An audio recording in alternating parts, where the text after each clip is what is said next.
السلام عليكم ورحمة الله وبركاته. هذه أدوان السلام يا ولا لهاي ما أنت فيديو عصب وفيديو عاديات ونح دين بدن يا ودad هندية وقويس هندية ويان ننكاسي الباب كايو كسو ساري وهو يدي ونسعون كرينو حنون سنسا ودadka faaligu ku dhacay qalajiyuhu asal yaqaano kadib hooyadii ma istaagi karayso xitaa ma lugaha ma qaadi karayso waka wuxuu saaray inuu sallaanka saaru doonayaa oo ka takhaluso ilaahay waxaan baryaynaa awlaada ilaahay inuu sahadeeyo ilaahay awlaada baari inooga dhigo ilaahay loo dinoo barakeeyo oonu ilaahay nagu sababin waka kor ayuu soo wadaa xitaa lugaha ma qaadi karayso oo jiidayaa kor ayuu doonayaa inuu geeyo weli uu wadaa marka ilaahay waxaan baryaynaa inta shaydaanku duubsadayna ilaahay ka soo celiyo marka ilaahay awlaada inoo sahadeeyo leenahay ilaahay weli wuxuu wadaa inuu kor u qaado laana dirqiba ayuu ku qaadayaa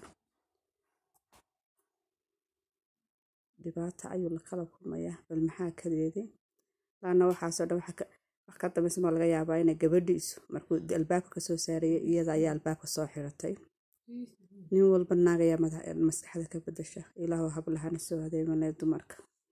inta hooyooyinka lagu dirayo gabadh walba hooyo ayaa soo dhashay ma garanay waxay hooyooyinka ay ku nacaan hadiyo goor inamada dhala laakiin kale inaan xunan waxba fahmayno ba hooyadii lagu durmay la taaniga waka uu korbu saaray uu ka soo tuuray meeshii hooyadii saas uga soo tuuray dushii sare albaabka ayuu galay kadib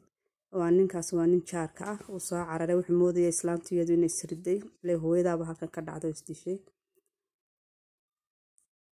ilaahay hataa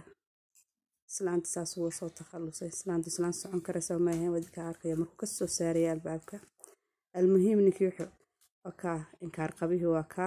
hooyadii sidaa uga takhalusay u dilay ilaa isagu ismuu lahayn kamarad ayaa ku xiran guriyaha laga arkayay kadib ninkaasi muxuu ku dambaynayaa waa la kaxeeyay ninkii waa la kaxaynay marka dambe jeel ayuu gelayaa noloshiisa uu ku qaadanayaa aakhirana ciqaabti way u dambaynaysaa ilaaha awlaadayno sahaday ilaa awlaadayno barakee qof walba markaad awlaad ilaahay ku sinay awlaad barakale ku ducayso islaantii waa la baadhay waxa la ogaaday inaanay soconba karin waayo maxaa geeyay dusha ayaa markii dambe la ogaaday in islaantan la dilay marka isaga noloshiisa waxay ku dambaysay jeel aakhirana waxa u dambaynaysaa ciqaabtii ilaahay inkaar allah gurda inkaar ayuu qabaa hooyadii baa laguma wasabay haddaan mid inkaar qaba ahay videogeeni saas ayuu ku dhammaanayaa ilaahay waa kaasi ciqaabta. Assalaamu calaykum.